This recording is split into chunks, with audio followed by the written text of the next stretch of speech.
I stood there under the flickering lights of the ambulance, feeling as though the entire world had stopped spinning. The suburban street, once peaceful with the chirping of birds and the glow of orange sunsets, was now stained with the blood of my son Marcus. His blood soaked the car seat, splattered across the white dress shirt I had carefully ironed for him that morning. I, Charles Fielder, a single father, lost everything in a matter of seconds when Officer Jared Mace fired 5 shots into my son's chest. For what, a broken taillight. A minor infraction that should have warranted a warning at most, but instead it stole Marcus's future, my hope, everything. That afternoon, the sun still hung lazily in the sky, oblivious to the tragedy about to unfold. Marcus, my 23-year-old son, had just left the free clinic, where he volunteered his smile as radiant as summer sunlight.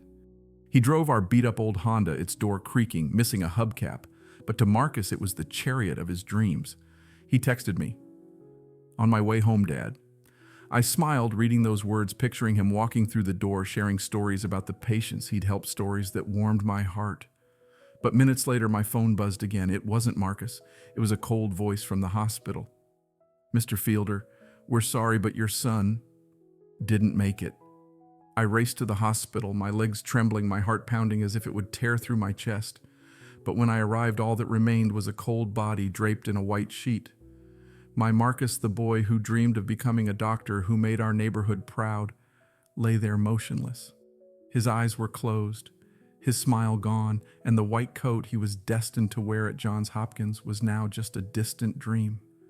I held his hand ice cold, and it felt as though my own soul was dissolving. "Why you, Marcus?" I whispered, but no one answered. Only the soulless hum of machines and the stark white light of the hospital surrounded me. Jared Mace, the officer who pulled the trigger, stood somewhere out there, still breathing, still alive. He claimed he feared for his life, feared a young man sitting calmly in his car, reaching for his wallet as instructed, feared someone with no gun, no drugs, no threat whatsoever.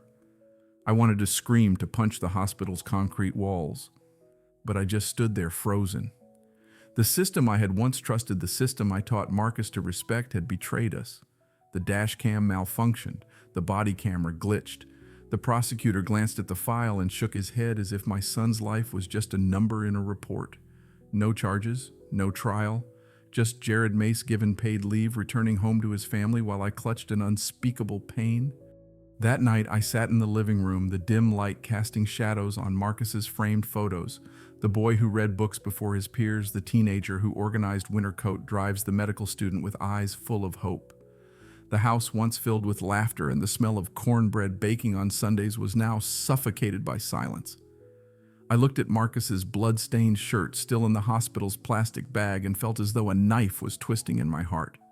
The legal system had turned its back on me, on Marcus, on justice, but I, a father, could not turn away. This pain, this injustice could not end here. I didn't know what I would do, but in the darkness I felt a fire ignite, not to warm, but to burn. The pain lingered like a wound that would never heal, each heartbeat a reminder that Marcus, my only light, was gone forever. Sitting in the cold living room, I stared at the framed photos on the wall, fragments of a life I thought would last forever. Marcus, my son, was more than a child. He was hope, living proof that in a world full of injustice, there were still souls strong enough to change it. And now, as darkness enveloped the house, I realized that to keep Marcus alive, I had to tell his story not as a victim, but as a flame that once burned brightly. Marcus grew up in a modest neighborhood where potholed streets and peeling walls told stories of forgotten dreams, but he never let his circumstances define him. From a young age, Marcus was different. I still remember him at 5, sitting on the floor with an oversized science book, his wide eyes sparkling as if he were exploring the universe. "Dad, I want to heal people," he once said, his voice small but resolute. I smiled, ruffled his hair, thinking it was just a childish dream. But Marcus didn't just dream, he turned those words into action. At school, teachers called Marcus a star. He read earlier than his peers, solved math problems with lightning speed, and was always ready to help other kids. In high school, while his friends were engrossed in video games, Marcus tutored classmates in math, organized coat drives for struggling families, and still made time to study. I watched him, my chest swelling with pride. "Son, you make me feel small," I once teased, but his serious eyes replied, "Dad, I just want to do what's right." That was Marcus, humble, unassuming, quietly shining like a beacon in the dark. What I cherished most was his heart. Marcus didn't live for himself. He volunteered at the free clinic in our neighborhood where people without insurance sought care.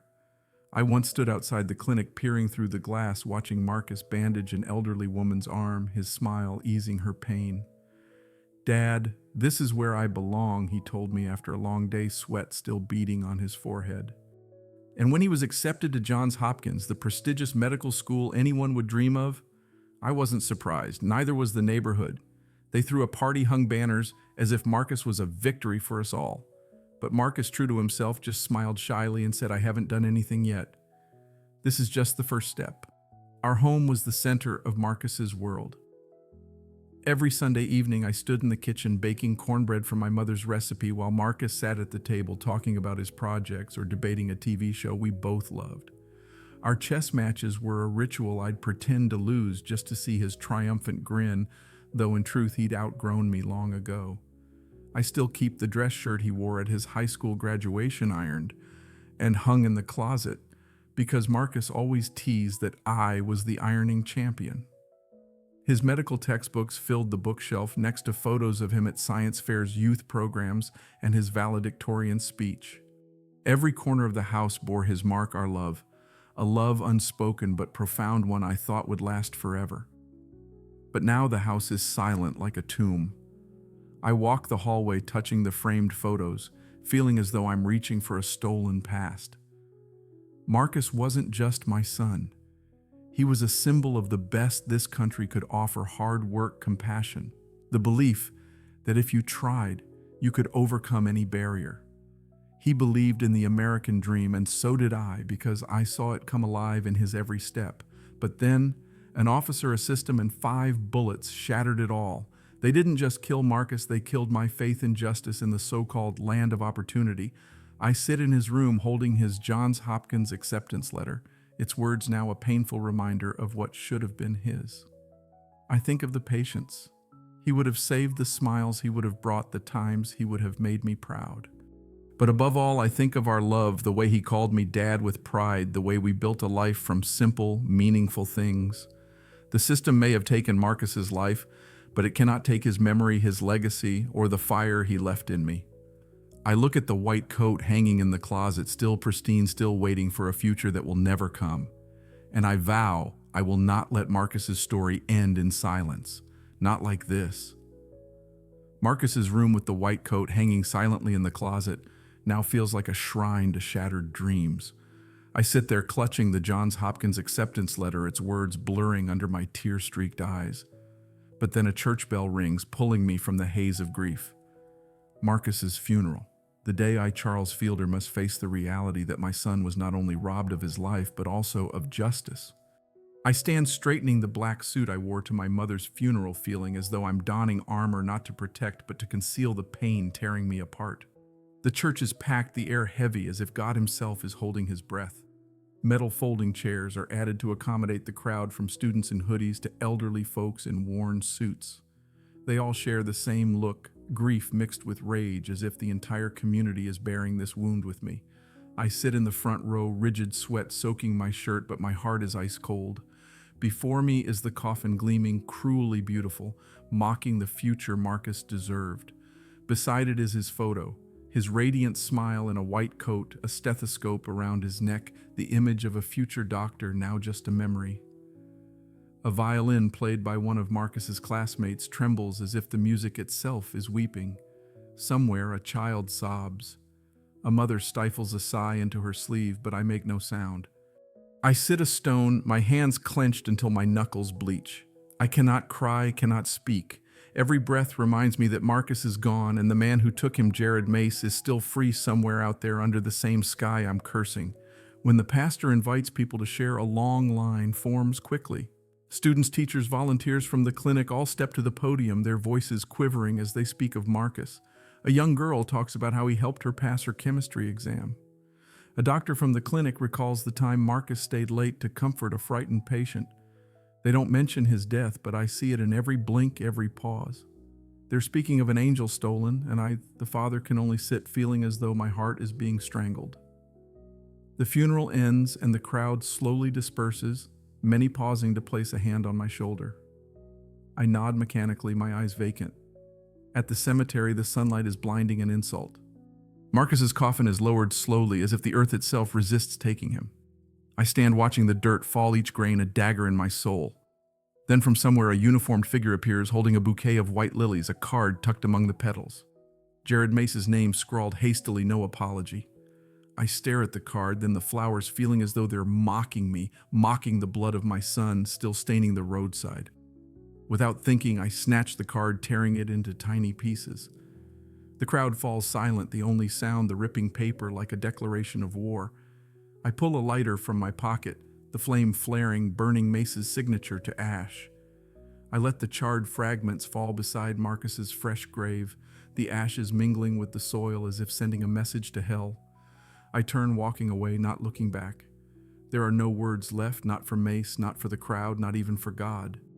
All the hope, all the faith I once had was buried with Marcus in that coffin.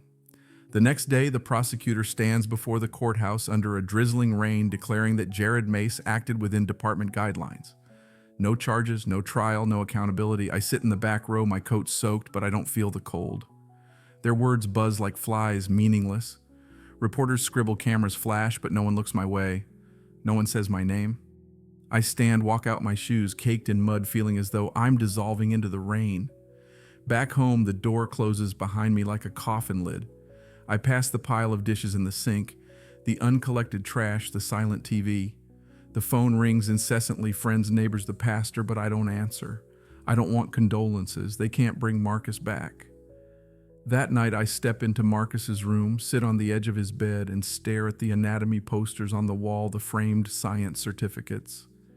The Johns Hopkins acceptance letter lies on his desk, pristine, as if still waiting for him to pick it up. I touch the white coat, feeling the soft fabric under my fingers, but it holds no warmth of my son.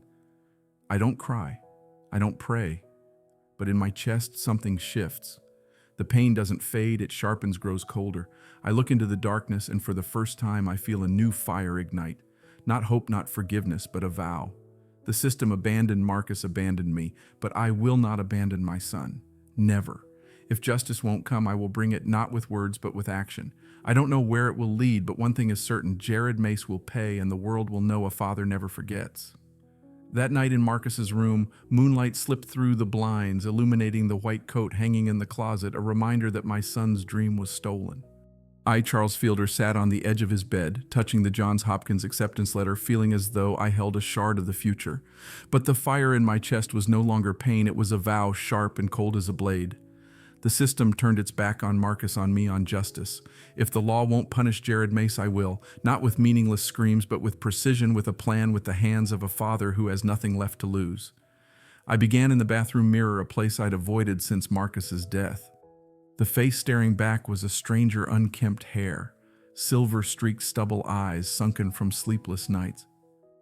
Grief had carved new lines into me, but I couldn't let them define me anymore. I picked up the razor, each stroke shaving away the scruffy beard as if peeling off the shell of the old man. I needed a new face, a new person, not Charles Fielder, the broken father, but a shadow, a predator no one would suspect. I stood before the mirror, practicing a smile not too wide, just enough to seem friendly, trustworthy. I adjusted the corners of my mouth, softened my eyes, repeating the motion like an actor preparing for the role of a lifetime. By day, I left the house of memories, stepping into the world as a man with purpose. I visited thrift stores, buying clothes unlike my own, bright polo shirts, new sneakers, a cheap smartwatch. I wore a backpack slung over one shoulder, learned to walk casually like a man 10 years younger, harmless and approachable. I watched videos on mentoring troubled youth, mimicking their posture, their nods, their attentive listening. I wasn't just changing my appearance, I was building a new identity, a perfect mask to hide the monster growing within. By night, when the city slept, I returned to the darkness. I sat before my laptop, its blue light flickering across my face, cold and focused. I ignored national news, focusing only on local reports, brief interviews with Jared Mace. He appeared arms crossed, face impassive, as if Marcus's death was just another day at work. I noted everything: the gym he visited, the coffee shop he frequented, the routes he drove. I scribbled on scraps of paper, old envelopes, receipts, anything within reach. Then I organized them into a small notebook hidden under the mattress like a private Bible. But Mace wasn't my only target.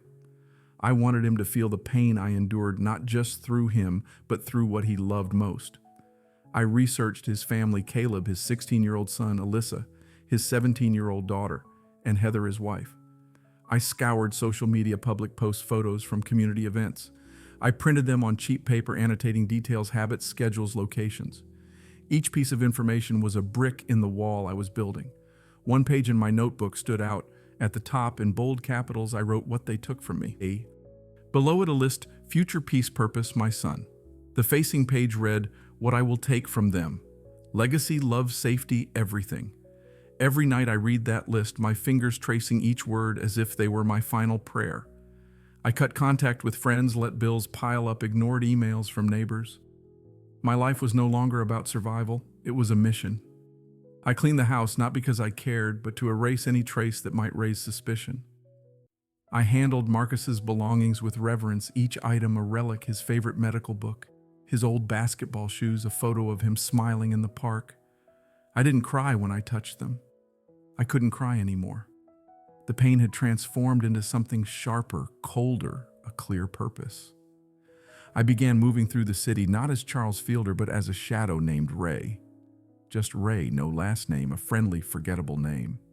I visited community centers, observing how volunteers interacted with kids, memorizing their smiles, their ways of making others feel safe.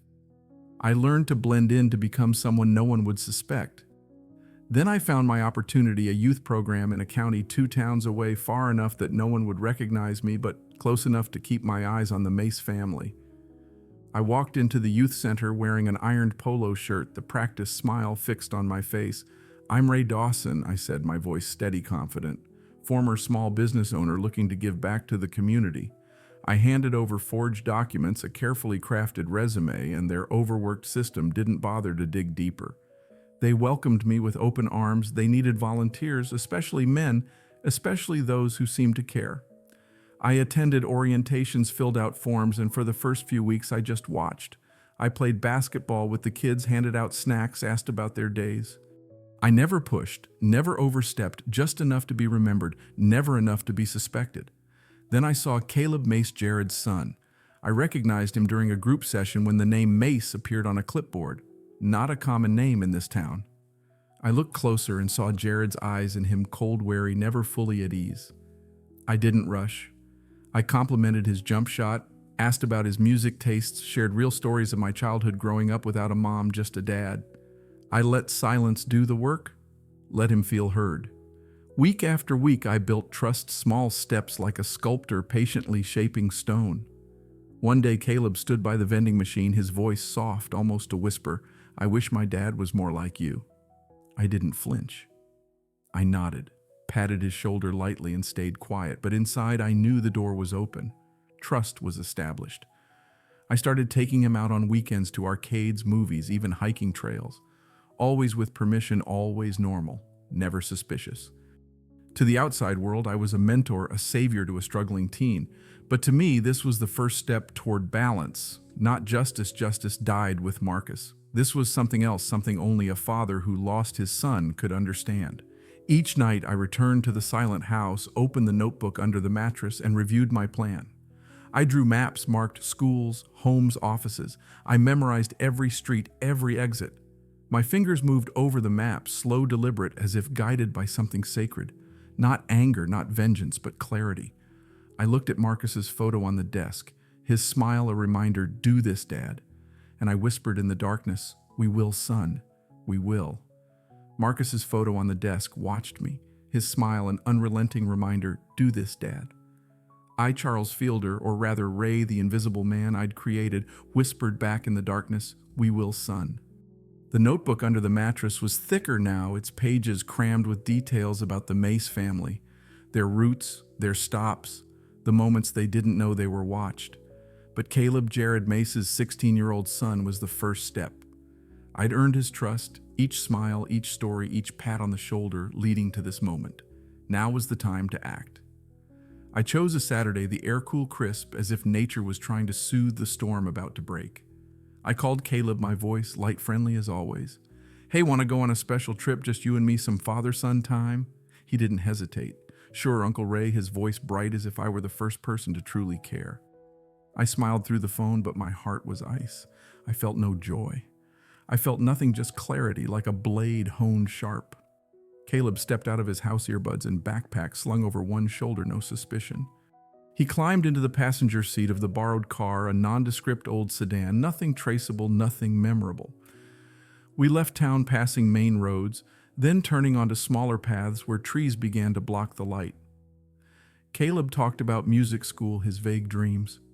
I nodded, listened, but my mind was elsewhere, a remote forest far from prying eyes where phone signals vanished and only the wind whispered through the trees. We drove for hours, leaving civilization behind. Caleb didn't notice lost in his earbuds until the road turned to a bumpy gravel path and the forest closed in like a living wall. "Uncle, where are we?" he asked, curious but not yet worried. I smiled the smile I'd rehearsed 100 times in the mirror. "A special place, Caleb. Somewhere I want to show you something important." He nodded, trusting, and I felt a pang in my chest. Not for Caleb, but for Marcus, for the son who trusted this world and was betrayed by it. We stopped in a clearing deep in a forest preserved, no trails, no footprints, just the faint chirping of birds and the breath of the earth. I told Caleb to get out, grab his backpack as if we were going hiking. He complied, still carefree, unaware that each step led him closer to the end. I pulled the gun from my jacket pocket, a small, cold pistol, not for show, but for finality. I looked at Caleb, his eyes so like Jared Mace's, and for a moment I saw him, the officer who shot Marcus, who stole my light. "Caleb," I said, my voice even. "Do you know Marcus Fielder?" He frowned, shook his head, confused. I didn't explain, there was no need.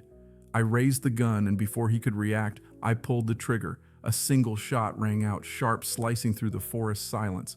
Caleb fell, blood pooling on the ground, a clean shot above his right ear, precise, no hesitation. I didn't linger. I bound his hands with plastic ties, took his phone, and left.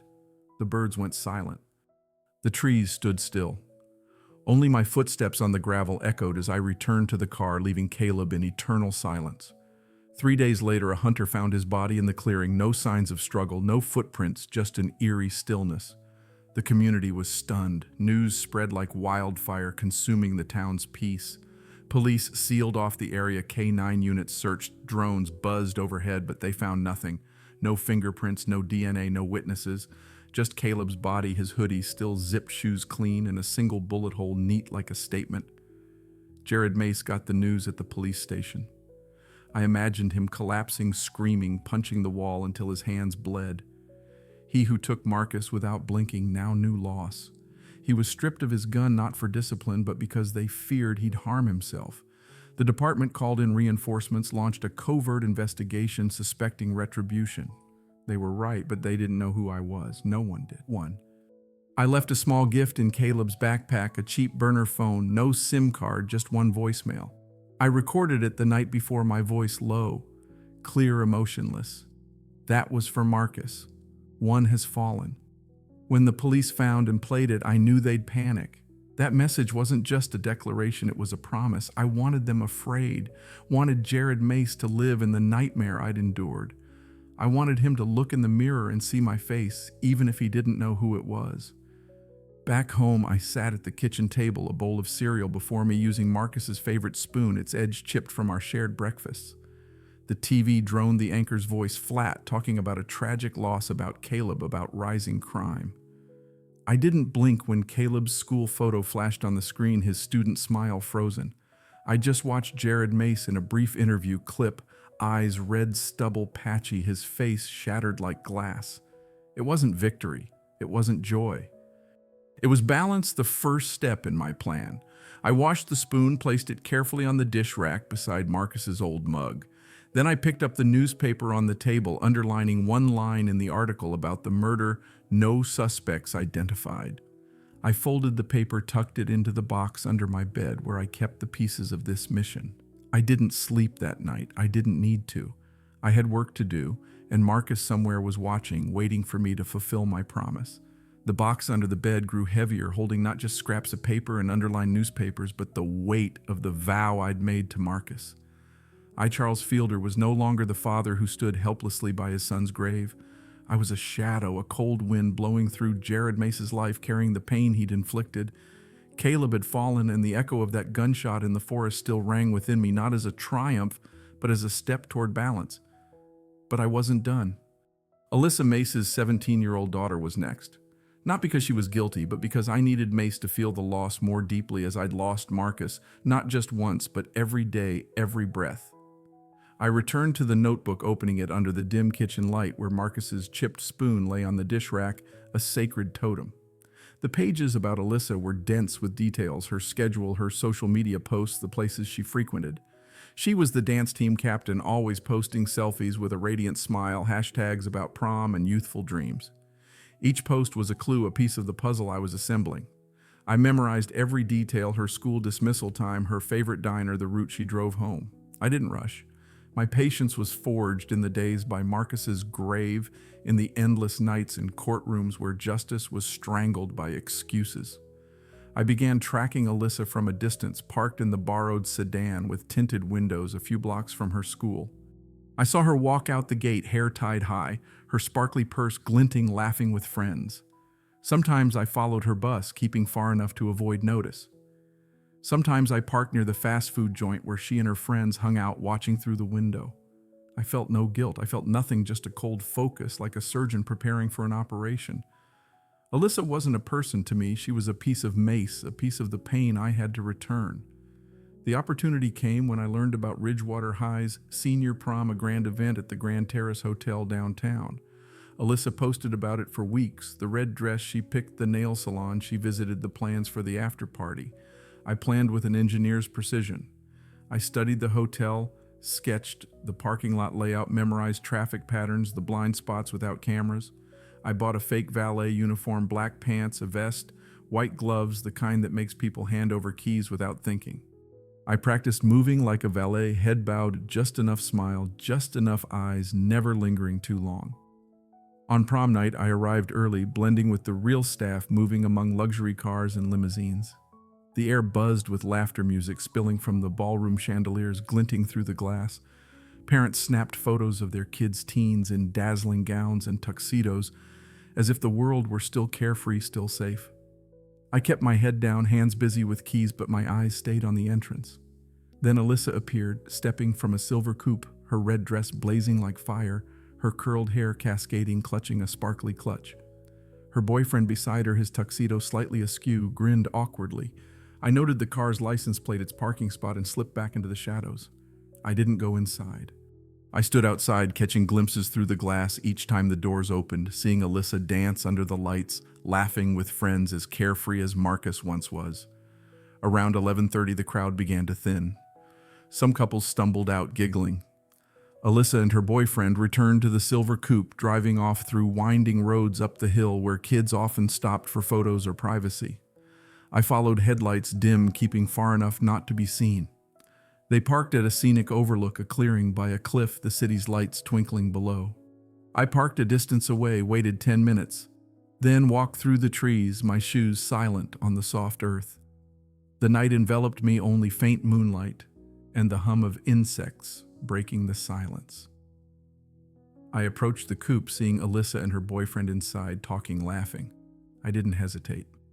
I tapped the window, raised smile on my face. "Trouble with the car?" I asked, friendly. The boyfriend opened the door, and before he could speak, I smashed a metal rod into his head. He collapsed, unconscious, blood trickling from his forehead. Alyssa screamed, but I was inside, hand over her mouth, pulling her out. It was swift, precise, no excess noise. I took her, leaving the boyfriend there, knowing he'd wake with a headache and no memory. Alyssa vanished that night. By morning, the town was shaken. Volunteers handed out flyers, her friends sobbed on TV, candles lit at vigils. Police searched but found nothing, no tracks, no clues, just fear spreading like a plague. 2 days later, hikers found Alyssa's body in a drainage ditch outside a nature preserve. She lay there, neatly placed, eyes closed, her right hand clutching a black and white photo of Marcus, smiling in his white coat. The cut on her neck was clean, no signs of struggle, no prolonged suffering. Like Caleb, it was quick, like a blade slicing through life. The news exploded. Reporters swarmed the scene, the public demanded answers, but the police stood helpless. Jared Mace, now a shadow of the officer he was, appeared outside the station in uniform, but face twisted with rage and grief. He shouted into microphones blaming anti-police rhetoric, the media, the world. But no one heard his words clearly, just the roar of a man torn apart from within. The department acted fast, pulling him from duty, calling it mental health leave. But everyone knew it was to save face. His badge was taken, his gun confiscated, his access card deactivated. Jared Mace, once untouchable, was now a living corpse wandering in the pain he'd inflicted on me. I didn't watch the news that night. I didn't need to. I saw it all in my mind, Mace's shattered face, the fear in the eyes of those who thought they were safe. I sat in Marcus's room holding his photo, my fingers tracing his smile. "We're doing it, son," I whispered. "He's feeling it now." But I didn't smile. There was no joy in this, only necessity, like a doctor excising a tumor to save the body. I opened the notebook, crossed Alyssa's name off the list, and turned to the next page. Heather Mace's wife was next. I didn't stop. I couldn't stop, not when Marcus was still waiting somewhere in the light I'd never see again. The notebook in my hands now carried the weight of a curse, each page a reminder of what was lost and what I'd taken back. I, Charles Fielder, sat in Marcus's room, my fingers tracing Alyssa's name, now struck through with black ink like a full stop to a painful chapter. But I didn't pause to reflect. There was no room for emotion, no room for hesitation. Heather Mace, Jared's wife, was the next name on the list. I looked at Marcus's photo on the desk, his smile a flame lighting my path. "We're almost done, son," I whispered, my voice hoarse in the darkness. Jared Mace stole my entire world, and now I'd ensure he had nothing left but the ashes of his own life. I began with Heather, not by approaching her directly, but by sowing fear. I sent texts from disposable phones, short but sharp as knives. "You sleep in a bed while my son lies in the ground. He had a white coat waiting. You have a coffin coming." I imagined Heather holding her phone hands, trembling eyes wild as she read each word. I didn't need to see her to know she was crumbling. Those texts were invisible bullets piercing the safety she once believed unassailable.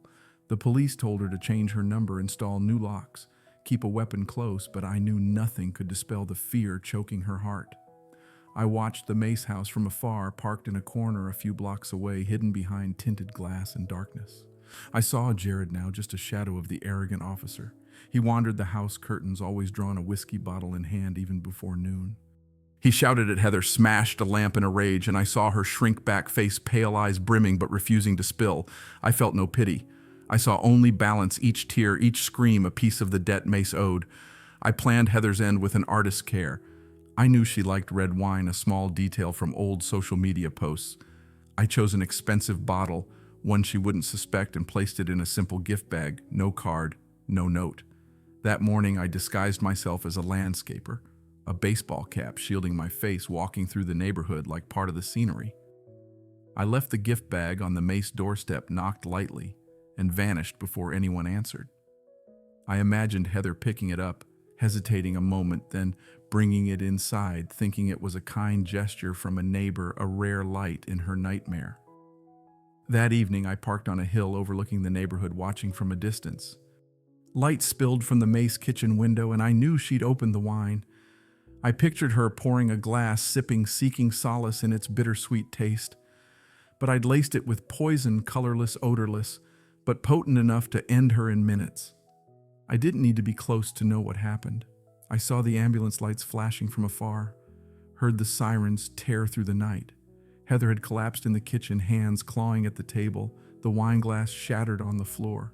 When paramedics arrived, she was gone. Eyes wide, breath stilled, a black and white photo of Marcus placed neatly beside her body like my signature. The photo with Marcus's smile and his white coat was untouched, uncreased. I placed it with care as if it were a holy relic. It wasn't just a message to Mace, it was a declaration to the world that I, a father abandoned by the system, had taken justice into my own hands. The police investigated, but as always, they found nothing. No fingerprints on the bottle, no witnesses, no clear footage from security cameras, just a man in a landscaper's outfit blending into the crowd and disappearing. Jared Mace broke completely. I watched him from afar, from street corners, from hills, seeing him turn into a wounded animal pacing in a house that now felt like a prison. He drank himself into stupors, crashed his car into a highway median, blood and whiskey mingling in his breath. His lawyer called it emotional trauma, but the public had turned. He installed cameras around the house, checked locks twice nightly, carried a gun despite being barred. I saw him in the backyard, flashlight trembling as if searching for a ghost he knew was stalking him. He was right. I was there in the shadows, watching every crack in his face, every flinch at a sound, every tremor in his hand as he held a glass. I didn't approach. I didn't need to. From a distance, I saw it all: the arguments with Heather before she died, the slammed doors, the tears she hid. I saw Mace recoil in the dark, saw his arrogance dissolve into primal fear. I felt no mercy. I felt only a cold satisfaction, like a hunter watching the final prey fall. This wasn't revenge, it was a mirror. I wanted Mace to look in the glass and see me, see Marcus, see the cost of the 5 bullets he fired into my son's chest. But even as Mace crumbled, I felt no relief. I returned home, sat in Marcus's room, moonlight streaming through the window, illuminating the white coat in the closet. I opened the notebook, crossed Heather's name off the list, and stared at the final page. The Mace family was shattered, as mine had been, but I knew my mission wasn't over. I needed to tell the world, to let them know why I did this, to let Marcus's name ring out again, not as a victim, but as a flame that couldn't be extinguished. I held Marcus's photo to my chest and whispered, "One more step, son. I'll make them remember forever." Marcus's photo pressed against my chest, his smile a beacon through the darkness I'd locked myself in. I, Charles Fielder, sat in my son's room, the cold moonlight piercing the window, illuminating the white coat hanging in the closet, a symbol of what was stolen. The Mace family was now ashes, as I was when they took Marcus from me. Caleb, Alyssa, Heather, one by one, I'd made Mace feel the pain I carried every day, every breath. But I knew deep in my heart that this balance couldn't be complete with blood alone. I needed the world to know why. I needed Marcus's name to resound, not as a victim, but as a warning, a flame that couldn't be snuffed. "One more step, son," I whispered, my voice hoarse, "and I'll make them remember forever." I began writing, not in the notebook of cold plans, but on plain white paper at Marcus's desk, where he once studied to conquer his dream of becoming a doctor. I wrote 23 letters, one for each year. Marcus lived each a piece of my soul sent to him. My beloved son, each letter began, and from there I let everything pour out: love, pain, regret, and the truth of what I'd done. I wrote of how I became Ray, how I approached Caleb, how I stood in the shadows as Alyssa fell, how I placed the poisoned wine at Heather's door. I hid nothing. I wrote of sleepless nights when Marcus's pain stabbed my heart, of moments I nearly stopped, but his eyes in my memory pulled me forward. I wrote of our love, Sunday dinners with cornbread, chess games. I pretended to lose ironing his shirts for big days. I told of my pride watching him on the graduation stage of his dream to heal the world. But I also confessed the bitter truth: each act, though driven by love, left a new scar in me. "I didn't do this out of hate, son," I wrote in one letter, "but because I didn't know how to live without doing something." As I wrote the final letter, my hand trembled, not from fear, but exhaustion. "Your memory is all that kept me going," I wrote, "and now I don't want to go on." I stacked the letters in an old shoebox, Marcus's first basketball sneakers, still dusted with dirt from long ago games. I smoothed each letter as if they could carry me back to the days we were together. But I knew my mission didn't end with these letters. I needed the world to see the full truth, not through whispers or rumors, but through my own voice. I dug through my belongings, finding a USB drive and an old camcorder. I compiled everything: videos I'd recorded as Ray leading Caleb through the community center, walking with him on trails. I scanned photos from the notebook, Mace's house maps, Alyssa's schedule, Heather's habits. I added Marcus's autopsy report with chest gunshot wounds and no signs of resistance, highlighted a condemnation of the system that failed us. Finally, I sat before the camcorder, wearing the black suit from Marcus's funeral, my face haggard, aged a decade, but my eyes unwavering. I placed Marcus's photo in front, propped against his medical books, and adjusted the frame. I didn't look at the lens right away. I took a deep breath, let the silence stretch, then spoke, my voice low, weary. "They killed my son and called it protocol. I killed their people and called it pain." I didn't explain, didn't beg forgiveness. I just stared at the camera for a moment, then let the screen fade to black. That was all I needed to say. I packaged everything: USB photos, reports, into a plain brown box, no return address, only the name of a black-owned local news station that had doggedly covered Marcus when bigger outlets ignored him. I mailed it on a Tuesday morning, letting it blend into the station's mailroom pile. I knew when they opened it, when they saw what I'd left, the world would quake. But I didn't wait for that. I'd finished my part with Mace. Now I needed to face Marcus one last time. The next morning I drove to the cemetery as the sun rose, painting the sky a soft pink like a gentle greeting from heaven. I carried 3 things: a bouquet of white lilies tied with black ribbon, the shoebox with 23 letters, and Marcus's white coat ironed as it was the day he received it. The path to the cemetery was quiet, only the crunch of gravel under my feet like the heartbeat of the earth. I reached Marcus's grave, the stone etched with his name, Marcus Fielder, 1999 to 2022. He wanted to heal the world. I knelt the damp earth, soaking my knees, and placed the lilies at the base, arranging each petal as if preparing a meal for my son. I set the shoebox beside it neatly as if it belonged there.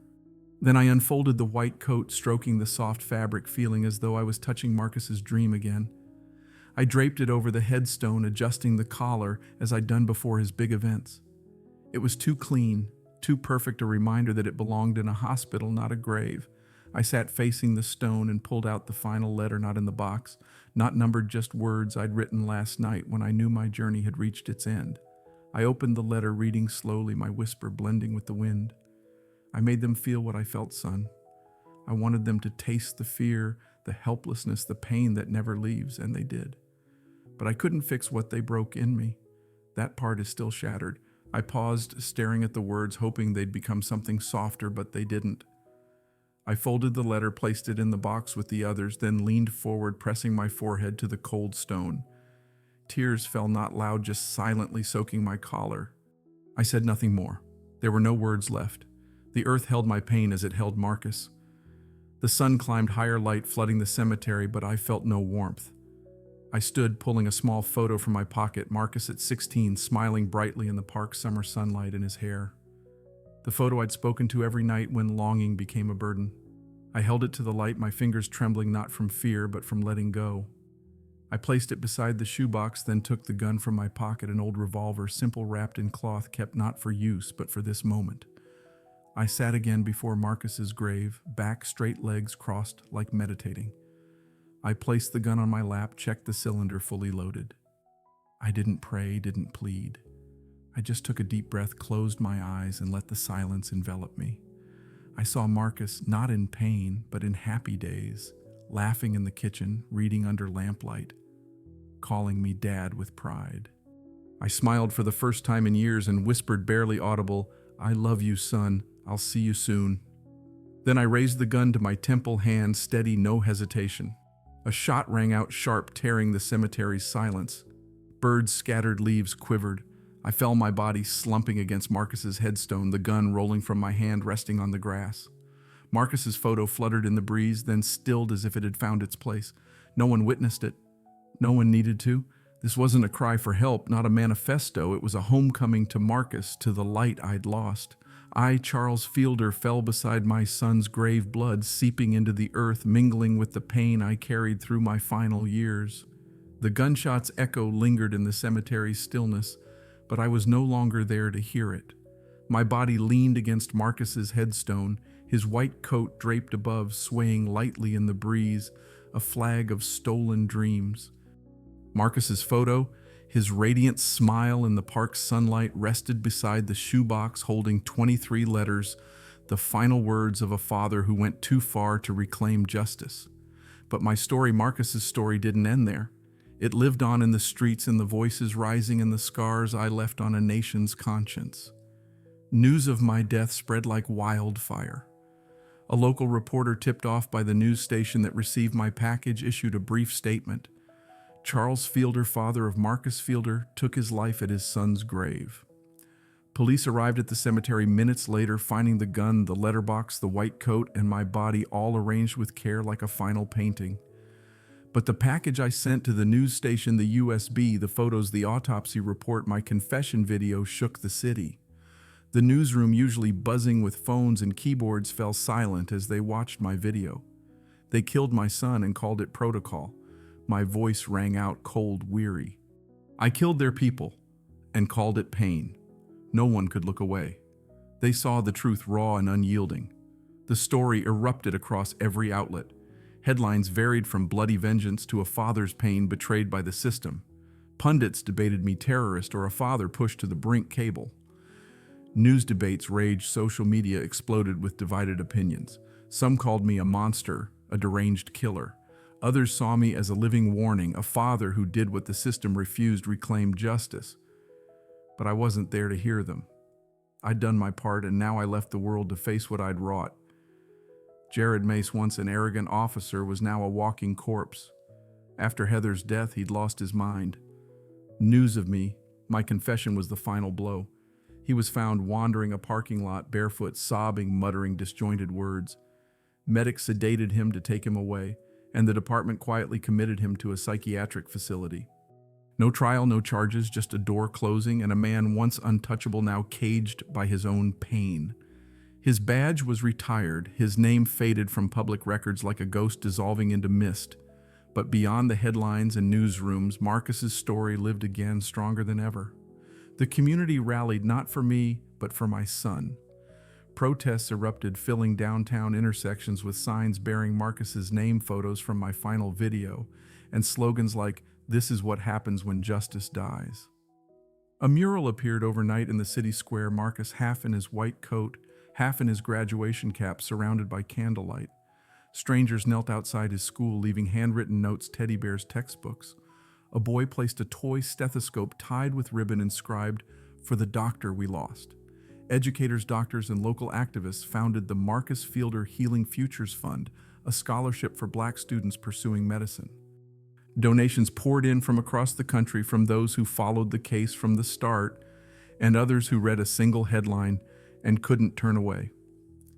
Marcus's name returned to the public not as a victim but as a vision, a promise of what could be if the world were fairer.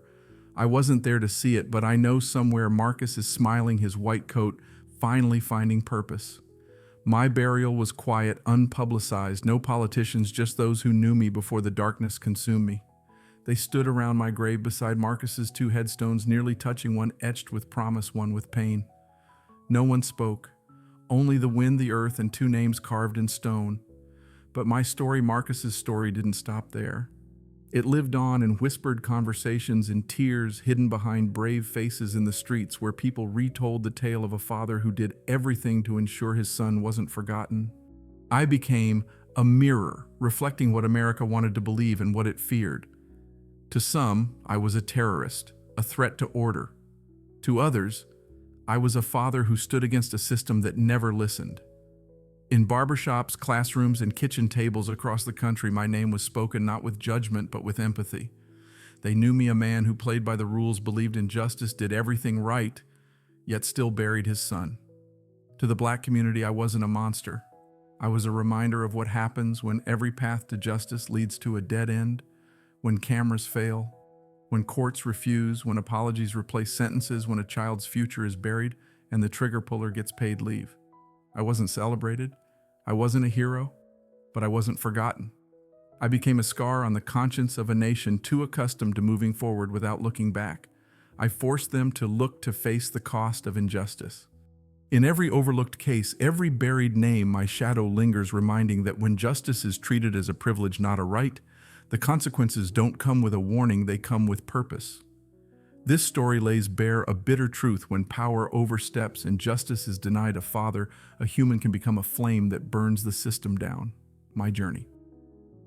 Marcus's journey is a warning that injustice isn't just a mistake, it's a spark waiting to ignite. The lesson is clear: never let injustice silence your voice. Stand up, fight, hold fast to faith, for that is America's way, not through silence, but through action, through love, through the scars we carve into history to ensure those like Marcus are never forgotten.